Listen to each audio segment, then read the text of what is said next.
Great. So, a very good evening to everyone. I welcome you all. I welcome you all. I welcome you all to the session of Snap Tips and Tricks powered by SIIB. And I request everyone to please check whether my voice is coming properly or not. If it is cracking somewhere, please write in the chat box so that I can also look forward to my connection issues. Okay. I welcome all the aspirants to this first session powered by SIIB regarding Snap tips and tricks. So it will be a very informative, engaging, and a very insightful session.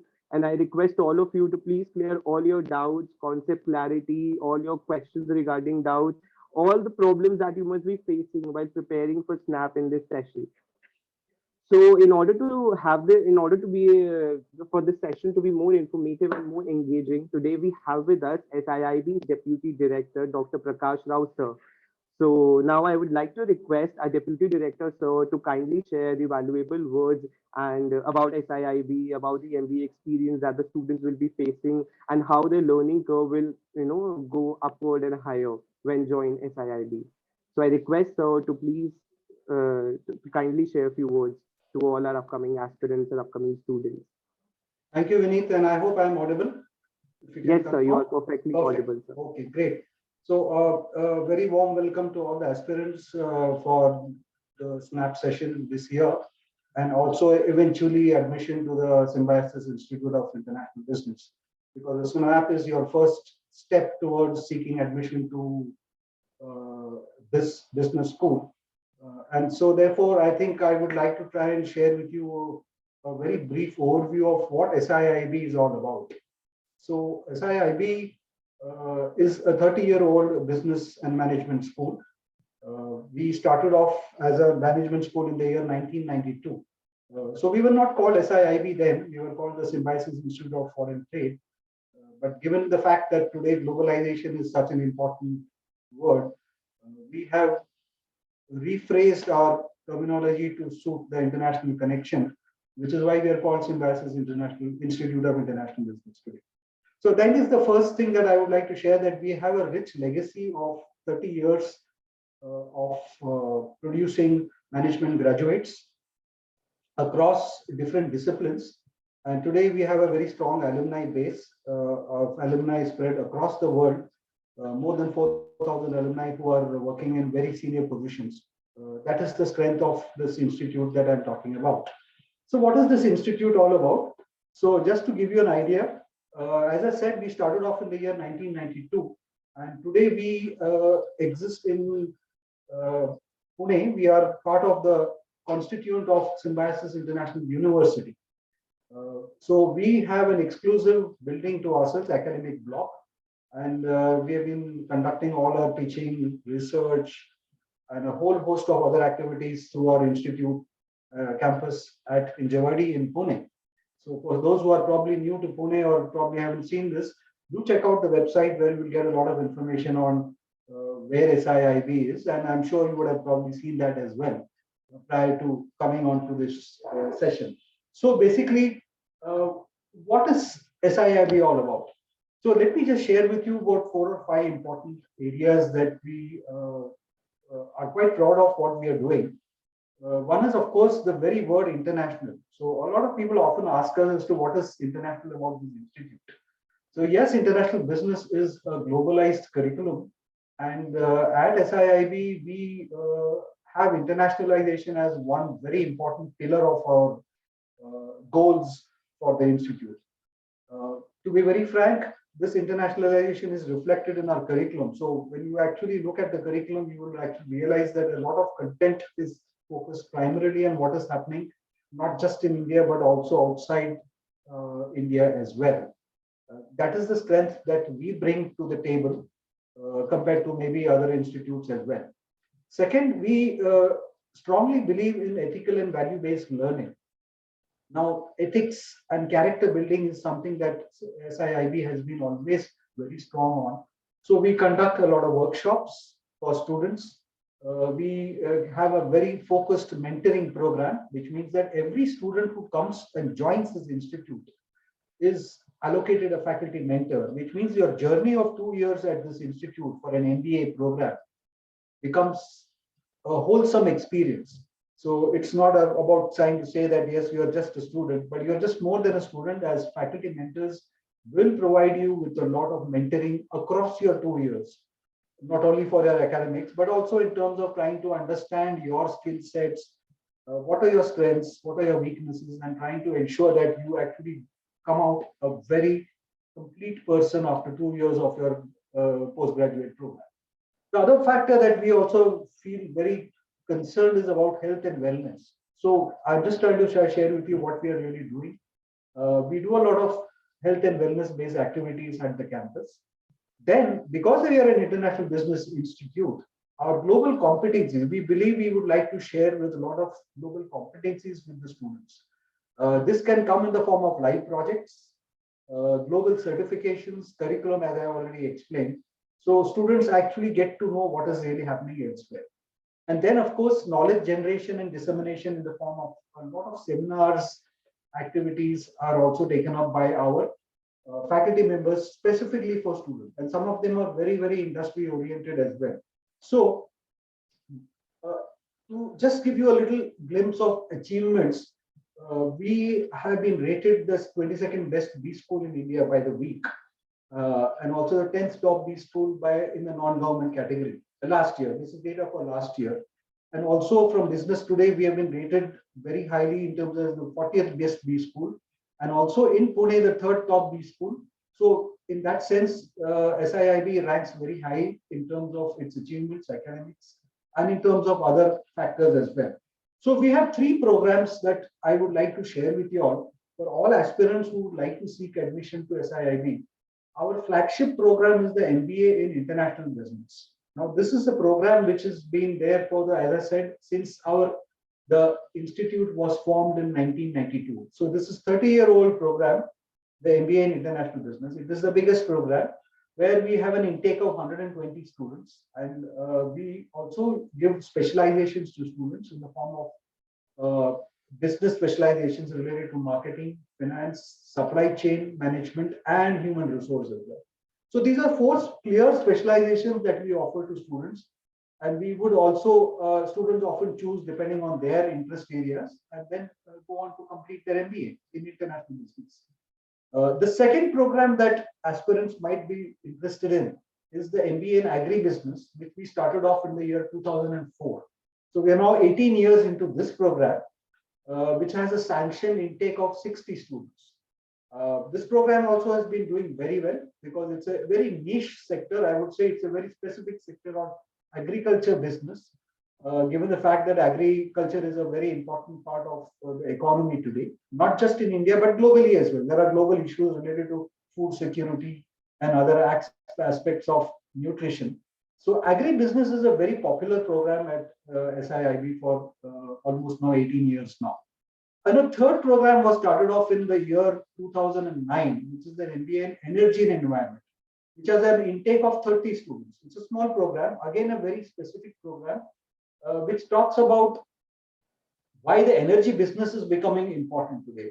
Many of you might have heard about this whole idea about why climate change, energy, environment are today becoming such an important area for almost any country today. And so Symbiosis SIIB decided to start this program in 2009. So this is again 13 years that we are into this program, which is a batch size of 30. And so students get specialized in energy and environment in terms of specific courses that are offered in this area. I'm not going to go into the details of what those courses are. You could probably take a look at the website where there are some details available, where you can actually look at trying to understand what are the courses that are offered here. And so that is the three programs put together. We have an intake of 210 students who are there on campus here. We are also happy to inform you that yes, the programs are now completely offline after 2 years of the pandemic. So students who are aspirants to join SIIB will be able to come to the campus and attend classes physically. In fact, that is the only option available, I would say, that there is no online option available for us. So all classes will happen physically across these three programs, of which you can then take a call. Very importantly, as I said, internationalization, why are we important in terms of this? We have a lot of academic collaborations. So we work with a lot of universities overseas. We have collaborations with several European universities, like the Berlin School of Economics and Law, the Flensburg University of Applied Sciences in Germany. These are both universities in Germany. We then also have a connect with the Bremen University of Applied Sciences in Germany. So there's a lot of focus on German universities that we have got collaborations with. We also work with the Dauphine University in Paris, which is another very important university where students go. We have collaboration with the UK university called the Leeds Beckett University again. And also we have a formal memorandum of understanding with the Russian university as well. So you can actually see that there is a lot of involvement of how students are engaged. Now, the purpose of these programs are student exchange. What is the student exchange? Actually, if you are a student of SIIB, you will be exposed to opportunities related to actually going to these universities to take up either a semester exchange program, which means that you go and attend a semester there and come back. And naturally, you get a very globalized exposure to what we are doing. And that is why I said this is a very unique aspect of SIIB. Uh, and there are also shorter term courses as well, where students can go not only for an entire semester, which takes 3 to 4 months, but can go for even 10 to 15 days also, which are what is called as summer school programs. So recently we have had students who have gone to Paris, France, that is, we've got students who have gone to Israel for a 1 month program. Recently, we have 4 students who have gone to Germany for a semester exchange program.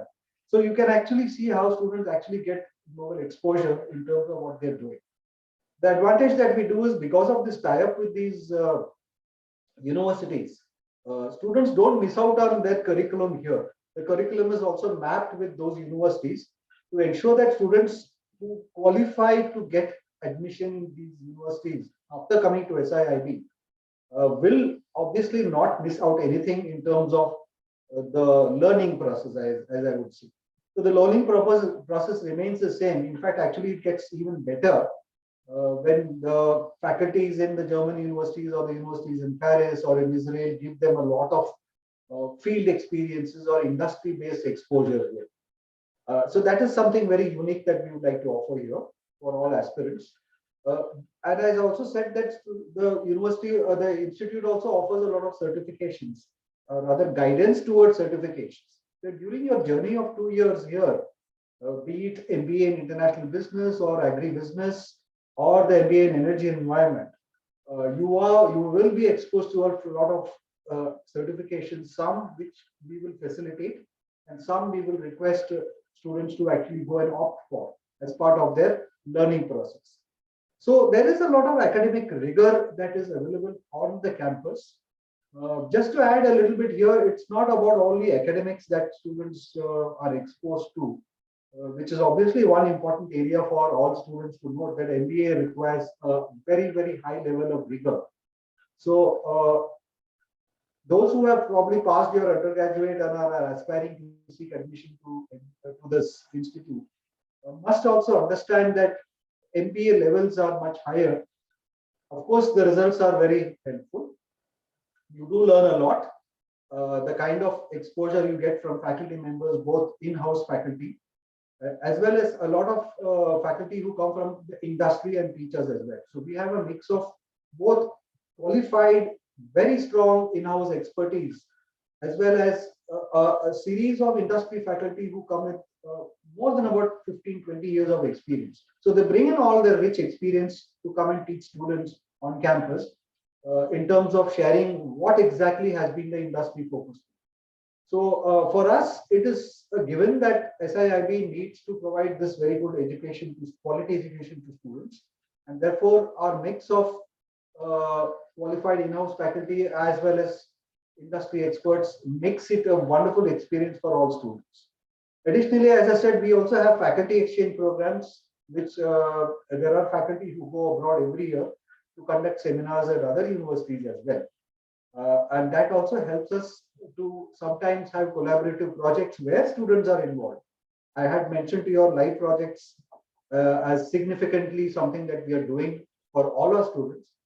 But then faculty projects are also equally important, where faculty tie up with other international faculty, and then there are students who get involved in this. So I think this is being a very short overview of what SIIB has been all about. I will leave you to my team to take this up from here onwards to share with you what is being or what else does SIB really offer. And of course, feel free to add questions, your doubts, your clarifications about what would it be if you need to come to SIB.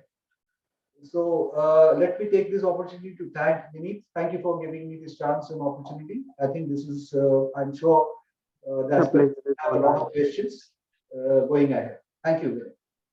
So Thank thank you you so so much. much, sir. Thank you so much for your insightful words. I hope it was very helpful for the students during the session. And so now to help the students further, we begin with the session and we have two snap toppers with us, Sumit Kumar and Samiksha Dashore, who have scored more than 98 percentile in their snap exam and are the best, go-to person for you guys to ask your doubts from. So I will hand over to Sumit and Samiksha now. So yeah, let's hear from them. Over to you guys. Okay, am I audible? Yes, you're audible. Go ahead. Yeah. Okay, so first of all, I would like to introduce myself. My name is Sumit Kumar. I am from Lucknow. I completed my graduation in Bachelor of Arts, and now I am here. I scored 98.59 percentile in my SNAP examination that was last year. And I would be taking up all your doubts that you can put up in the chat box. Now, it's up to Samiksha to introduce herself. Hi guys, I'm Samiksha Dashore and I did my undergrad in BBA e-commerce and I scored 98.5 percentile in my SNAP, and let us hear your questions in this chat box. We request you to please type in your questions in the chat box and we will try to answer as much questions as possible. So guys, it's a one-time opportunity that you are going to interact with Snap toppers. Just make the best of it. We have already started receiving a lot of questions. So over to you, Samiksha and Sumit. You can start answering the questions now. Oh, I will be starting off with the first question that was, how many attempts did we made? Okay, I made a total of 2 attempts. In both, and first I scored 42 marks and another one I scored 42.5 marks. So it was close by and I made a total of 2 attempts. Samiksha, next question. Yeah, so the next question is CAT and SNAP is same. No, Yogin, CAT and SNAP are not the same exams. They are very different actually because of the time pressure and the level of questions you get in both of the exams. CAT is a more difficult exam than SNAP, and SNAP basically tests your ability to solve questions in time. That is more important in SNAP. Sumit? Next question was, which colleges are best in SNAP? See, I'm going to be totally partial here. It's SIIB because I'm part of SIIB. So I would say SIIB is the best.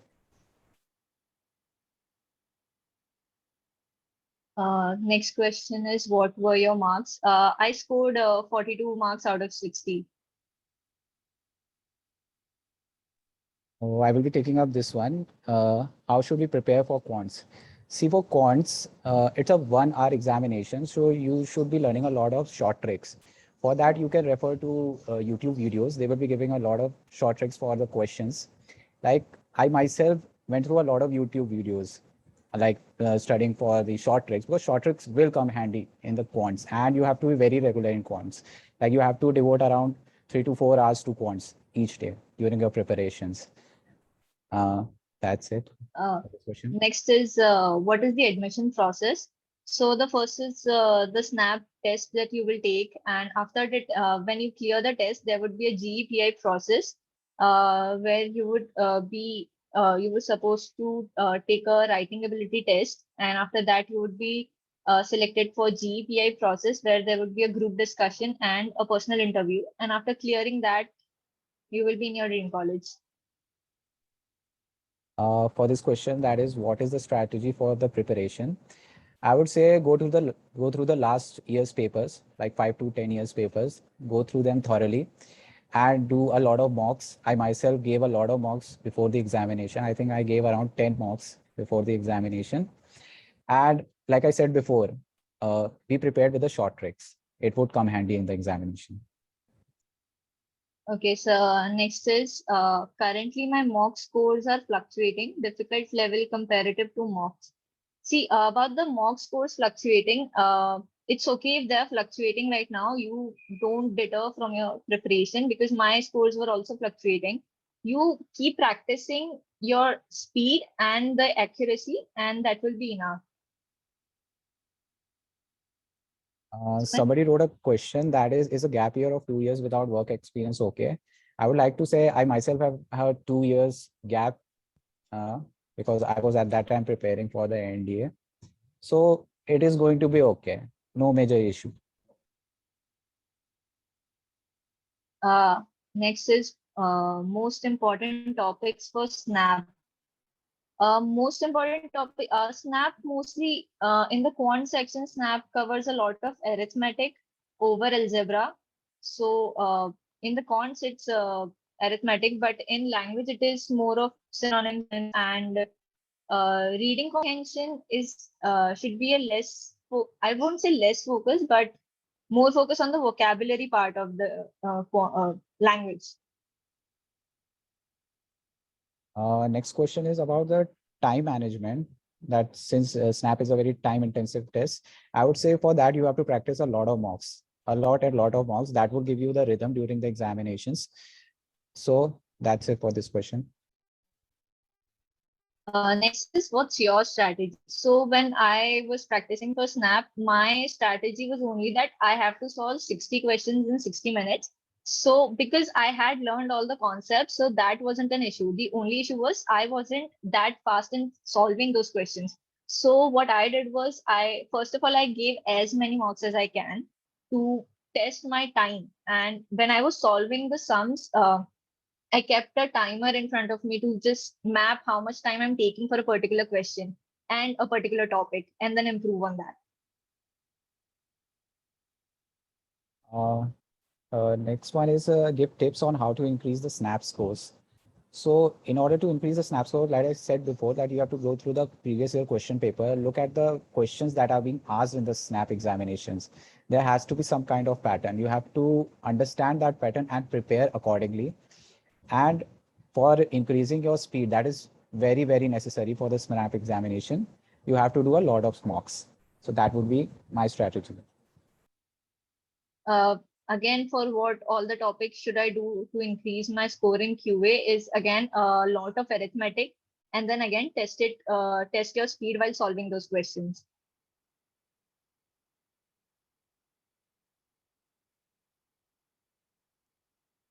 Somebody mentioned how to improve the number of questions attempted in snaps. Okay, I answered it before. Like you have to attempt a lot of mocks to increase your speed, to increase the number of questions that you attempt in snap. So that's it for this one. Sharvari asks, comparatively, which is the most difficult section in SNAP? See, it depends on your strong area. If you're good in language, language would be easier to solve. If you're good in fonts, fonts would be easier to solve. So you can plan your strategy for those 60 minutes according to your strong area. So like solve your preferred sections first and then the least preferred sections. Okay, so Vivek asked the question, my spoken English and writing skill is not as good as MBA wants. What should I do for the exam and interview both? Okay, you started, now you should start to speak in English a lot with your friends and your other mates. It will help you in your spoken English. And for the written part, go through the grammar books that are available in the market. Like I remember a book that I went through during my preparation. It was Neetu Singh's book, From Plains to Paramount. You can go through it for strengthening your grammar. Amit asks, where to refer mocks? So, Amit, if you have joined any coaching or something, I'm sure they would provide you with mocks. But if you're doing it on your own, I would suggest look for the test series that various coaching institutes provide. And other than, I mean, you can try either more than one coaching, or you can stick to one coaching test series. But that's where you can find all the mocks and give as many mocks as you can. Uh, Yogan asked, what if I get to 98 in Snap afterwards, what happens? So after the result have been announced for Snap, you go through the online process that involves the GD and then a personal interview. If you make through both of these, you will be called up for the SIIB.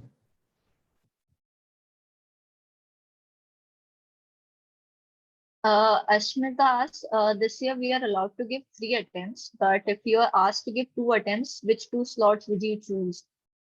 Uh, Ashmita, I gave only 1 attempt, but if you want to choose 2 slots, I would suggest take the first one and the last one, because then you would have time in between to enough time in between to correct your mistakes. Uh, Jay asked, how many questions shall be attempted ideally and accuracy rate to score more than 98%? I would say focus more on the accuracy part rather than the number of questions that you are attempting, because it's a very time intensive examination. So you have to be very, very accurate. Don't focus on the number of questions that you are trying to solve, because I have seen a lot of people that have solved a lot of questions in the examination, but they scored a very less percentile compared to that because they are not accurate. So you have to be really, really accurate and focus on the accuracy part rather than the number of questions, the quantity of questions. Mohit asks, what strategy should be followed to scale an exam? See, for the exam part, you have 60 minutes. So first of all, keep 10 minutes aside and then divide the rest of the 50 minutes based on your strong areas and weaker areas. Like give lesser time to your strong areas and more time to your weaker areas, and then go through all the questions in those 50 minutes. And then in the next 10 minutes, you try to solve the questions you think that it would take time, but you can solve it. That's the strategy I use. I mean, you can try it. You have a lot of mocks. There's a question regarding the gap, that if that gap would affect the GDPI. See, you should be able to justify your gap. That's necessary before the panelists. If they ask the question related to your gap, you should be able to tell them and be truthful to them. Rather than bluffing around, just be straightforward and tell the reason why there's a gap in your CV.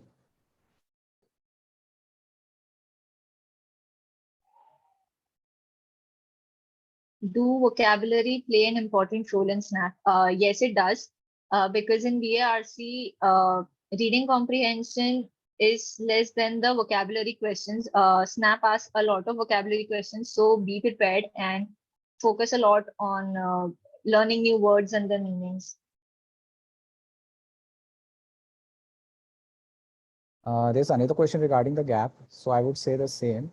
You should be able to justify your gap, and it won't matter as long as you have what it takes to be a part of SIIB. That's all. And one more question regarding the DILR part. Like I said before, for the DILR part, you can refer to a number of books that are available in the market and just practice from it. So you would be able to crack DILR. Can you get in if you start now and prepare in 2 months? Sangram, that would depend on your seriousness. I mean, because the level of SNAP is pretty solvable if you try to focus on it. So I think 2 months would be enough if you have the ability to grasp the concepts really fast. Uh, there's another question regarding the Snap mocks.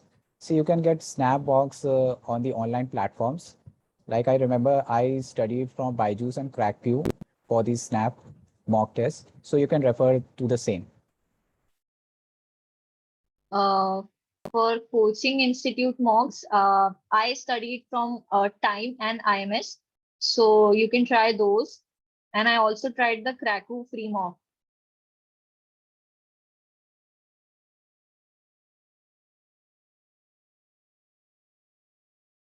Somebody Can asked the question, what is the time frame that is required for snap preparation?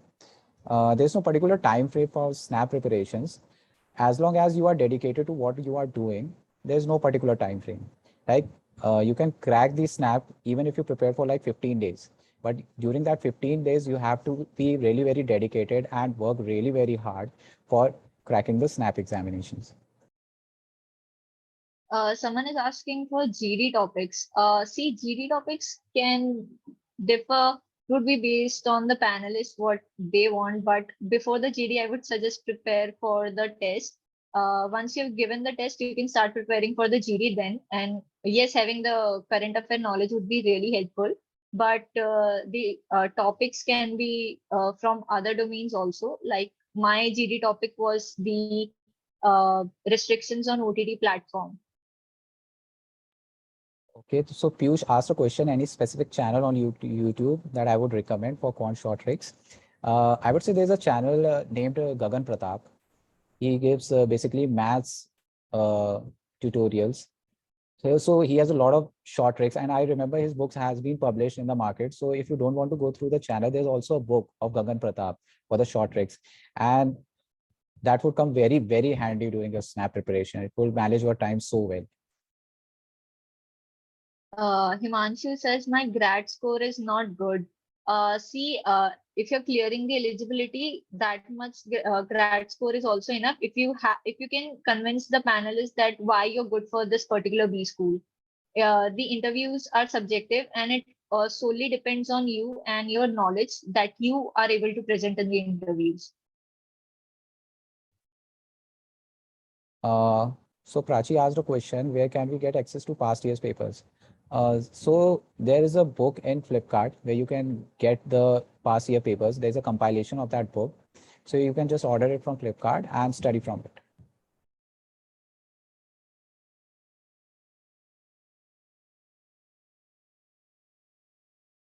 Siddharth has a question that did you guys have any work experience before appearing for Snap? See, like I said before, I don't have any work experience.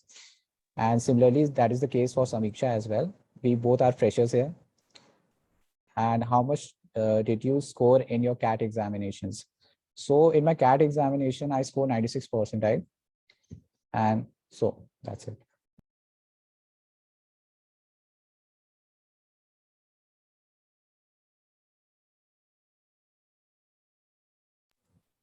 Saurabh asked a question, where did you prepare for the English section? So for the English section, like I said before, I refer to the book by Neetu Singh. It's named as From Prem to Paramount.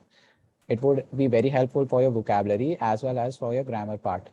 So, and for English, you can also refer to the various mocks that are available and the previous year question. That would be sufficient for your English part.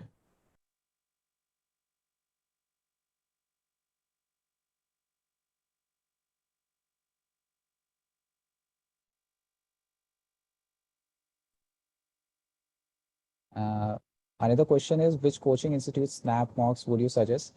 Like Samiksha mentioned hers, she studied from Times, and I studied online from Byju's and from the CrackQ platform. Which material have you used for Snap? So I joined the time coaching, so I've mostly used their material, but I also refer to some of the YouTube channels like An Academy and Kraku, so you can refer to those. There's another question regarding the sectional cutoff. Last year, I do remember there was any sectional cutoffs. For this year, you can refer to your Snap website and could learn from there. Mansi asked, is Arun Sharma LOD1 enough for QA? Yes, most of the questions would be from LOD1, but I would suggest to go through the LOD2 also. You can leave the LOD3. Amok asked a very different question regarding the GT topics. So for the GT topics, I would say the most important part is the current affairs. Be very thorough about the current affairs. Have a very in-depth knowledge at what is happening around the world, because they would ask questions in regarding the current affairs in your interviews also. So current affairs is most important part, is most important thing that you should refer to. Ashmita asked, can you guys share your experience of your GD and PI, like what all topics you were given for GD and some insights of your PI? So, my GD topic, as I said, was the censorship of OTT platforms. We were given this topic and we were given like 10 minutes to discuss on this, and then we were asked to conclude about it. And for PI, there were two panelists, and they asked me a few questions regarding international business and a few general management questions, and something about myself and why I want to do MBA. So that was my PI experience. So Vikrant is asking for the tips and tricks which I mentioned. Like I told you about the YouTube channel that you can refer to for the quants part. And for the reasoning part, you can go through any book that's available on reasoning, prepare every section that is there, verbal and another part. And for the English part, I also mentioned the book where you can strengthen your vocabulary as well as your grammar part. Chinmay says, "Hi, I have a 1 year work and want to quit for studying. So does 1 year work ex and then one gap year affect selection process?" No, Chinmay, it won't, because we have people here who have 1 year of work ex, less than 1 year of work ex, completely freshers like me, because I graduated in 2022. We have also people who have 1 year of one gap year, 2 gap years. So the thing it comes down to at the end is how you showcase your knowledge in the interviews, because they know people take gap years for studying, people have work ex and then come directly here. So that won't affect your selection as much your knowledge would. So I would suggest to go through current affairs and have a deep knowledge of all the topics that you're going to mention in the interviews. Okay, so Chinmay asked a question is, do you suggest solving all the 60 questions as is negative marking or just correct attempts?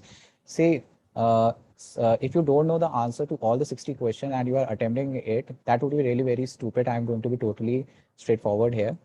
Like I said before, you have to be very accurate and manage your time during the SNAP examinations. So rather than attempting all the questions, just be accurate. The questions that you know the answer to, just put a tick to that and give your best shot.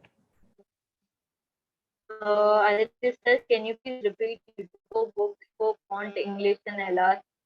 See, for YouTube channels, I refer to the Unacademy channel and Kraku. And for books, for quant and DILR, I used Arun Sharma. And for English, for the vocabulary part, I read the whole Word Power Made Easy. I think if you read the Word Power Made Easy, would help you a lot, because it would teach you how to understand the meaning of the word rather than just give you the meaning. So try that. So Gaurav asked a question, how many mocks should we take before the snap?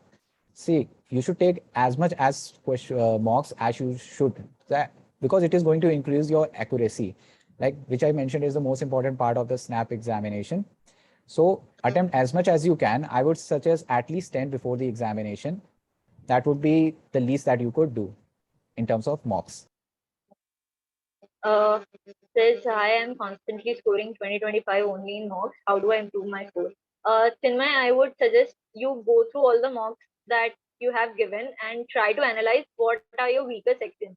Because, and even if it is one particular section, then try to see what topics are where you're lagging behind. I mean, you have to analyze the mocks that you have given. Just giving mocks is also not enough. You have to analyze where you're lagging and then improve on it.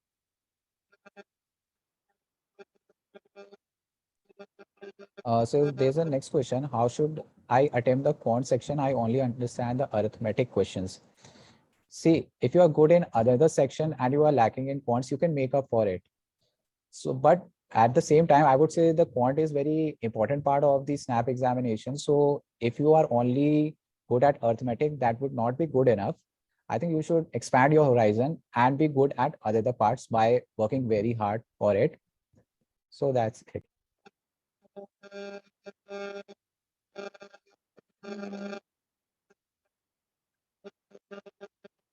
Uh, for the education loan question, I think you can refer to the SIIB website. They have information regarding the associated banks, and how you can get an education loan from there.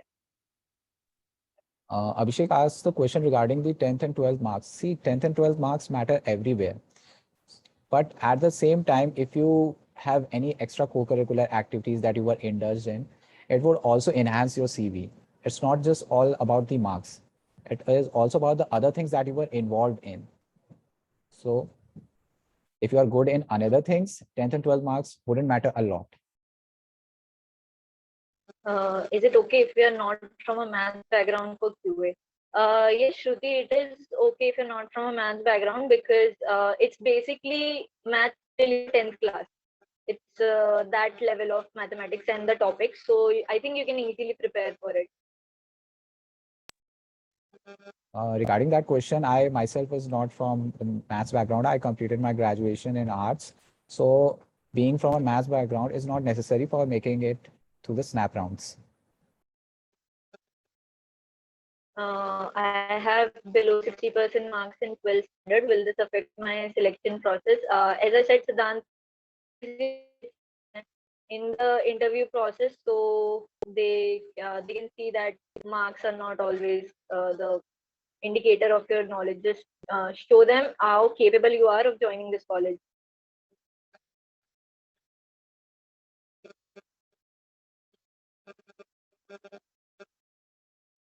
Okay, so regarding the question about the GEPI, what WAT process. So in GE, there will be a panel. I can tell you about my experience. In GE, there was a panel of around 10 people, and we were given questions that was related to the current affair. And we had a discussion of about 15 minutes. And for the PI, and after that, there would be a PI. And in PI, there will be two panelists, and they would be asking questions regarding to your CV. So you have to be very thorough about in your CV. And they would all be asking questions about the current affairs and another thing. In the WAT round, they would be giving a comprehension, or maybe giving us a topic on which you have to write. So each year there is different for the WAT part. So you have to be, most important thing in GPI, you have to be very thorough about the current affairs if you want to make it through the GAPI process. Akshay asked, how much time is ideally required for SNAP preparation if you just prepare for SNAP and not CAT? Akshay, I would say, I mean, 2-3 months can also be enough if you have the grasping power, but it's based on your abilities, how much you have already prepared and how much you need to prepare. So it would depend on that.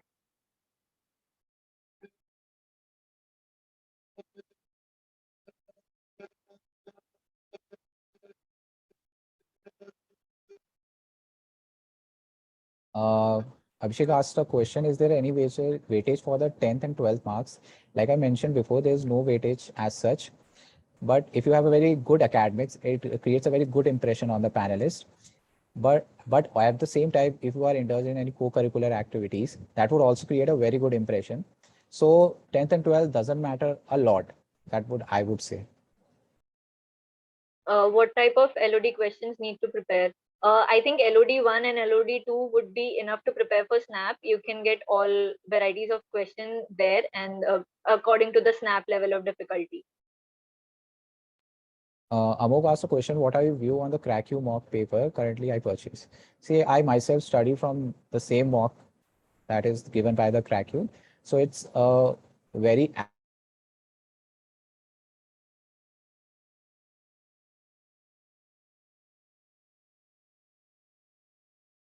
Sumit, you are not audible. Just please check your connection if possible. am I audible now? Yes, you are audible now. Okay. Thank you. So there was a question regarding the CrackU mock paper. Like I said, that I myself prepared from the CrackU mock papers. So it's a very good one, and it's very accurate to what the SNAP asks during the examination. So you can really prepare from the CrackU one. How did you prepare for current affairs? See, for the current affairs, I would suggest start reading newspaper every day. That's the best source. because it would also help you for your reading comprehension and your GD. And other than that, you can watch topic specific videos on YouTube. Or if you're more comfortable with reading, you can search for topic specific articles and you can read from there. There's another question regarding the 1 year gap. Like I said before, that see, you should be able to justify your gap during the PI processes, and 1 year gap wouldn't matter if you are able to justify it. Is it okay if I'm not in any extracurricular activities during college? Yes, it's okay, Shruti. If you're not in any extracurricular activities, it's not compulsion, but it's just that it adds to your profile. Rashmi asked the question, can you name the channel once again for the Quantrix? The channel's name is Gagan Pratap's Maths, and you can refer to it for the short tricks. When did you start preparation for GD and PI? I started my GDPI preparation as soon as my entrance exam ended, because from then to GDPI, you have a limited amount of time and you need to gather a lot of information to be thoroughly knowledgeable and to compete against other candidates. So I would suggest start right after your exam is done.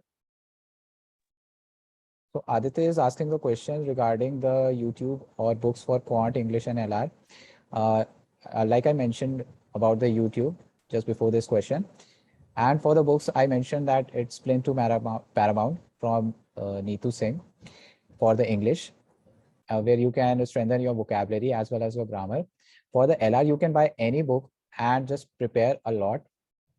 See, you have to, for the LR, you have to go through each and every section at least once, whatever the sections that are in given, and you would strengthen your LR with that. There's a question. You scored around 98 percentile, but why didn't you get into SIBM and STMHRD? See, in my case, it was that by the time I gave all the exams, I was determined to do international business. So SIBM and STMHRD didn't make sense for me. SIIB did. So that's why I got into SIIB.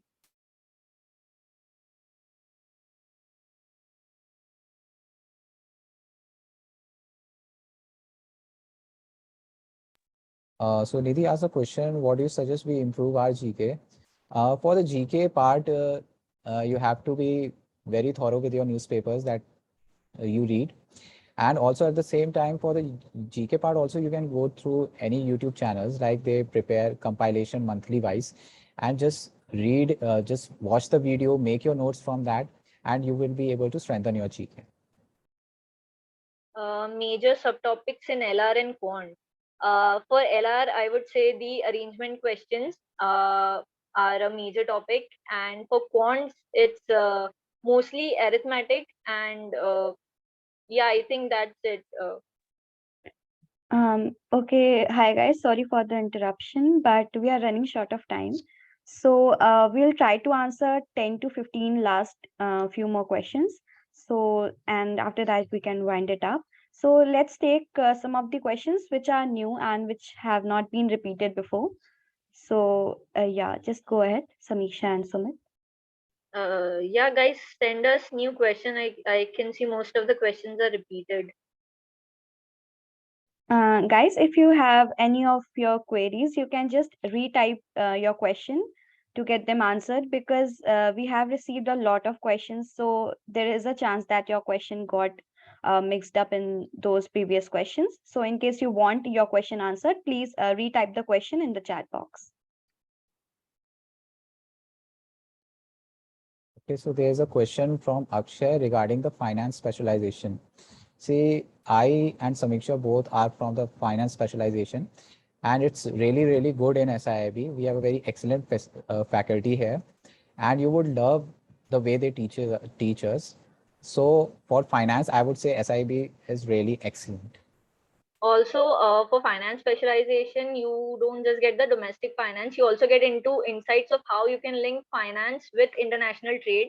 And like trade finance, you learn a lot about trade finance and how the forex management is done in real world, and you get a lot of real life learnings here.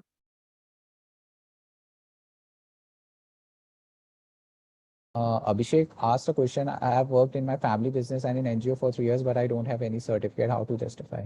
See, if you don't have any certificate, you should be able to talk about it before the panelists, and you have to justify the panelist.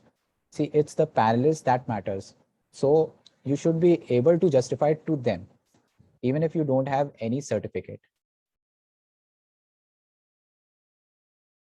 Can we join a Symbiosis college if we haven't applied before SNAP? No, because when you're filling the forms, it asks you to apply for a specific course in a particular college. So you have to apply for that college, and there are a few courses in the Symbiosis University that you can avail without the SNAP. So you can see those, but the ones mentioned in the SNAP form, for them you have to fill it before giving the exam. So Ayan asked a question, can you say something on attempting how many questions is enough for us to clear the cutoff and for a good percentile? I would say attempt accurately 47 to 48 questions and you will be able to get past the cutoff easily. Is it helpful to solve previous year question papers for verbal ability section? Yes, solving previous year papers always helps because you can identify kind of pattern they are giving. And for verbal ability, definitely, because it is mostly vocabulary and the grammar part. So you can gain knowledge from wherever you're getting it. So solve previous year papers. Mansi asked a question, is arts background okay for finance? Like I said before, I'm also from arts background and I have taken finance specialization. So arts is no obstacle for the finance as long as you have that liking for finance. Aditya asked, breakup of 60 minutes to score well during exam, how to answer more questions. As I mentioned, Aditya, from those 60 minutes, keep the 10 minutes aside and divide those 50 minutes first. Give less time to your give less time to your strong section and more time to your weaker section. Solve the weaker section first, then solve your strongest section from weak to strong, and then allot those extra 10 minutes to the section you think you can do it in 10 minutes but you left it during those 15 minutes. Madhur asked a question, does certificate courses matter? Yes, certificate courses do matter.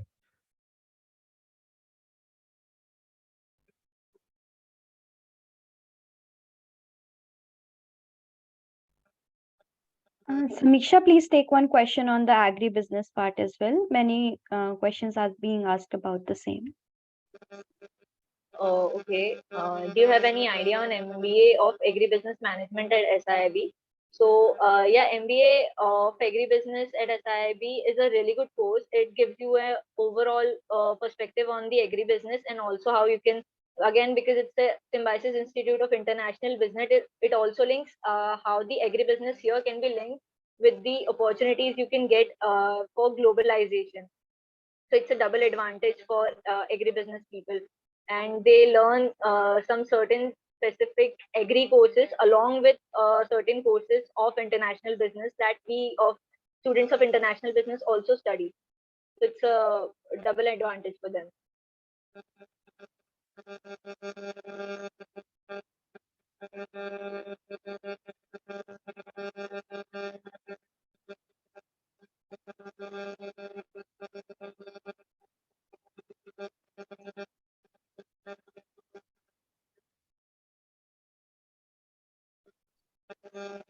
There's a question, is student exchange program compulsory in SIIB? No, it's not compulsory. The student exchange programs are offered to you.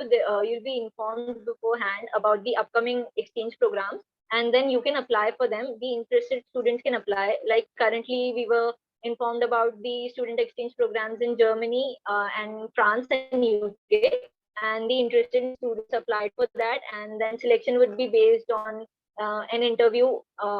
And the selected students would be going for the exchange program. Rohit is consistently asking a question as I am getting 20 to 22 marks in my mocks. Say you need to really strengthen your game now, work very hard, and like we have given you all the tips and tricks that we could give, and start being serious and be dedicated and work hard. that would eventually get you past the cutoffs. Akshaya, should we solve previous year's SNAP papers before completing whole portion or after going through whole of syllabus? See, Akshay, by if you're preparing for the other exams as well, I assume your course would have mostly been covered. And even if you're starting just now, I would suggest to give topic-wise tests if you can give those, because waiting for the whole portion to get completed would take a lot of time.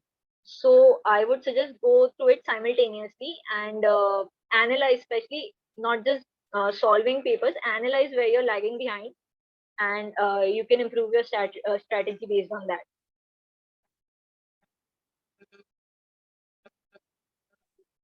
Okay, guys, so let's just go for last 5 questions now because it's already 6 and we have to wind up the session. So yeah, the last 5 questions now. Guys, do you have any more new questions?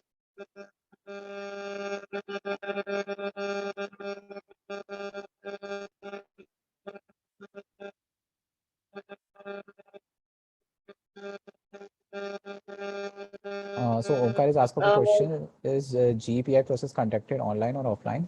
Last year it was conducted online. I think it would be the same this year also. Nihali, we did mention our strategy of attending paper is to divide your time accordingly based on your weak sections and your strong sections. Vikrant asked a question: if we take gap years only for preparing entrance exam, how would we justify it? You can justify it by being truthful before the panelist.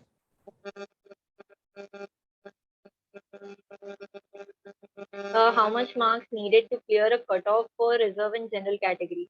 The cutoffs will be announced after the exam is happen. You can check your cutoffs then.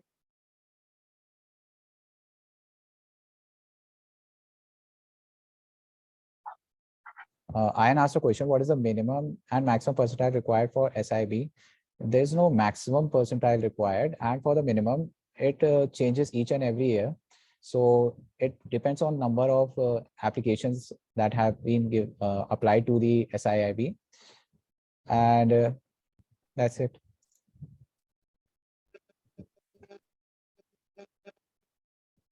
Prab, I think the questions are done. Okay, so I hope we were able to answer all your queries and we Okay, there is one apologize. last question. There are more questions. Just one last question. I'm completing arithmetic first, then PNN, probability, algebra, geometry. Is the sequence of importance correct? I would suggest keep the geometry after arithmetic, and then rest is fine. Yeah. Okay, so as we move towards the end of the session, we hope that we were able to answer all your queries, and we apologize if we missed any of your questions because of the time constraints, obviously. So yes, so in case you guys have any more doubts, you can always contact us on LinkedIn or maybe on the official email ID of SIIB. And yeah, so over to you, Vineet.